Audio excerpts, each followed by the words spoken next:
Alright, so I figured I'll go ahead and make a video real quick again. I mean, I've talked about this before in other videos, but it seems like the search needs to have different information in it so that people can find what they're looking for. So some of you guys who watch my videos all the time, you might find this repetitive. I appreciate you guys watching. Please give it a like, put a comment in there so that it helps come up further on the search. Because guys are looking for this, and they might have found it on one of my other videos, but this one might help them find it easier. So I was looking at on YouTube, and I saw a guy that looked up how to spackle, and I saw a guy showing you how to tape drywall, and I was like, that's not spackle. Okay, so I figured I'd make a video on what the difference between spackle and some of the other products used to fill. And I actually just have a thing of window glazing. I don't have any DAP. It looks like this, but it says spackle. I just use this as an example. I don't use that garbage. I'll be straight up with you. I mean, it shrinks. It's no good. The only thing I use for spackle is this, and I'm going to explain to you why in a second. So you might go, wow, that's really expensive. That stuff's like $10 and the other one's like $6. It's like, dude, $4. You're going to worry about $4 when you got, 20 man hours in painting your house. Come on. All right. So let's talk about this spackle and what to use, what not to use. There's a lot of different spackles that don't shrink. Okay. And typically the ones that don't shrink are called lightweight spackle. And they have absolutely no body. So when you put your knife in it, it just kind of wants to fall off the knife. You're fighting that the whole time and it doesn't work good. This product right here, a Crawford's spackle, will stay on your knife really easy. So you can, and it works really well. You can just fill the hole. It does not shrink at all. And typically I can go over it without priming. By the book, you're supposed to prime everything, everything that's not, but you might end up with a shiner when you prime it, where if you don't prime it and use 2 coats, it'll be just fine. I've never had one fail from using it that way. So anyway, that's why I use this product. So I will fill just a nail hole, and I will wipe off everything around it and just fill just the hole, so that, you can look at my other videos on how to fill a nail hole. You can find that, and you'll find out exactly how to do that the right way without, a lot of guys will just take a knife, and I gotta remember to clean this brush.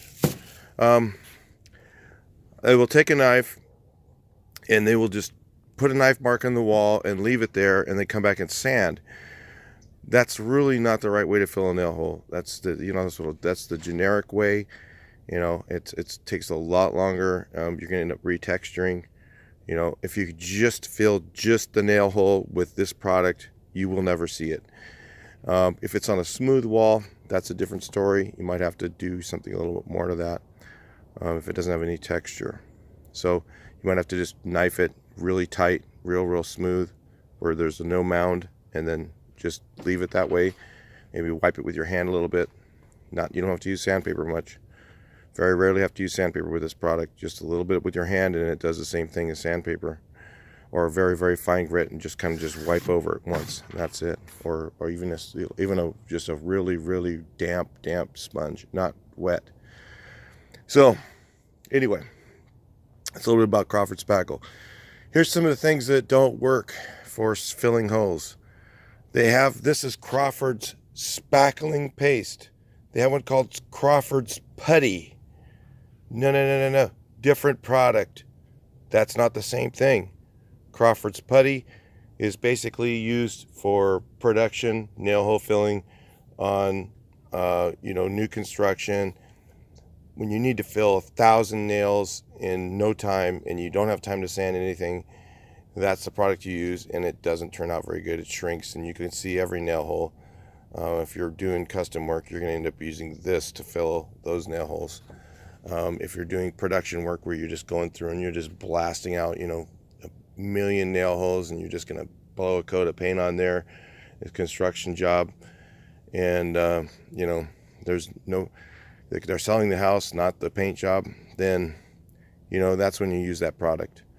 There's other ones, okay? There's vinyl spackling paste that says it doesn't shrink by like DAP, and I'm trying to think of the other brands that are out there. They're all sold at Home Depot. You cannot get this product at Home Depot.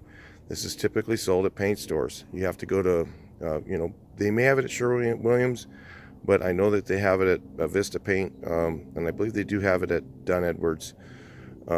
Yeah, I'm trying to think of the other names of the spackling brands. There's one called Cinco. Nah, don't use that garbage. Don't use any spackle on the exterior of anything. If it's on interior, all those products, they don't sand worth beans. You're sitting there, you're gonna have to sand and sand and sand and sand and sand and sand and sand. You're gonna waste your time by using those things when you could just use this and fill just the hole, be done. Okay. The other thing people use a lot of times is they'll use drywall mud. And the difference between drywall mud and spackle is basically, spackle is a finer ground compound. So it's a vinyl instead of being a mud. Okay, the mud has thicker texture to it. It has a little bit thicker texture. Vinyl will has a finer texture, and it has a better drying agent. So that's why it's more expensive. So if you get drywall mud, that can be a cheap fix, for a rental house or something like that, where you're just trying to blow through, fill some garbage up.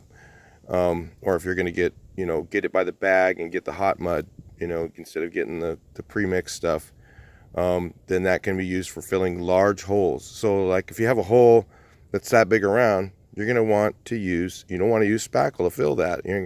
If it's a hole much bigger than that, you're going to need drywall, you're going to need to use a drywall product like hot mud, which is the mud that's in the bags that you have to mix up. And you fill your holes with that, and you're going to have to do 2 coats on each one. And sometimes I'll put 1 coat of drywall mud on there, and I just want to finish it, and I'm going to finish it very quickly, and I'll go right to the spackle and use that over it for the second coat, because it comes out a little bit nicer. Depends on what you're doing. So there's other products. I'm trying to think of all the different things people use to fill hole. Oh, Fix-All. Fix-All is another product people use. Trying to think of what you'd use Fix-All for is for like large plaster interior, no exterior. Do not use it on the outside of anything. Exterior or interior, plaster repairs. I've used that where like around the bathtub where they've got like really bad erosion from the plaster, efflorescence and stuff like that. You're trying to repair that area. You can use Fix-All for that, and it can be put on a lot thicker than even drywall mud, and it can go right over plaster and stuff like that pretty easily, and it works pretty good. So, but it doesn't finish real well. So you're going to put that on. They're going to use something else over that. Typically, I'll use like a drywall mud, a hot mud over that. So, but that's usually what that product is for. No, you do not fix small holes in the walls with Fix-All. If you fix small holes in the wall with Fix-All, it will stain. The stain will come through the paint. You'll see the damn hole. It won't look good. That's not the product to use. Okay, they have another product called Durham's Rock Hard Putty, which works great, but you need to let that product dry in its entirety. It does not sand. Okay, and you need to let it dry really, really, really hard and a long time and completely dry. And then that product has to be primed.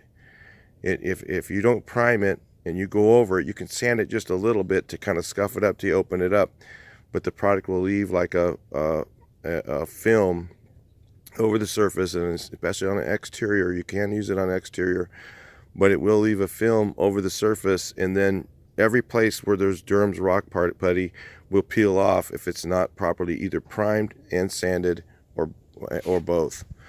So those products work well, but you need to make sure you do them the right way, and they work for their own purpose. They do not work for small holes. I would not use Durham's rock putty in the interior of a house filling holes. I would only use this product right here. So that's a little bit about how to fix, how to spackle holes. I'm gonna call this a spackling video, but it's about different products because there is a lot of misinformation on this on the internet, on YouTube. And you know, guys are using, they're saying, oh yeah, this is how to spackle, and it's like, drywall mud, dude? You're putting drywall, you're taping drywall, and you're telling me that's how to spackle? That's not spackle. That's taping drywall. That's different thing you're doing. Spackle is only for small, very small holes, and you know, spackling can work better. You know, like some guys will use hot mud. Again, I'm going to say this again. Some will use a hot mud to fill a hole, a small hole, and it can work. But there's more often that you're going to see a ghosting around that hole because it's a heavier texture than spackle is. Okay. The other thing is that it's also going to, well, you're required to prime that more often than this. I mean, this you can go over this with paint; it'll usually stick, no problem. But the drywall mud, more than likely, it's not going to stick as well. So you're going to have that issue. The other thing is you're going to have shrinkage. You're going to have drywall mud will shrink. One other thing I forgot to mention is caulking. One of the guys says, yeah, I use caulking to fill my holes. Well, same problem as all the others. It shrinks really bad. That's kind of a rental house way. You know, when you're doing a garbage crap house and you're doing a super cheap job, you know, you use whatever you got as quick as you can. You just go through and just slam a bunch of stuff in the holes and paint it. Now that's when you maybe would want to use caulking to fill a hole. Still wouldn't recommend it. I can use this product and be just as fast, maybe faster, and get a nicer job. And then when they finally go to sell the house, they're not going to have to spend, you know, a whole bunch of money to get it all updated and repainted. So it's better to use the right product. All right. So anyway, that's it for spackling. I'll talk to you in the next video. Please like, share, and subscribe.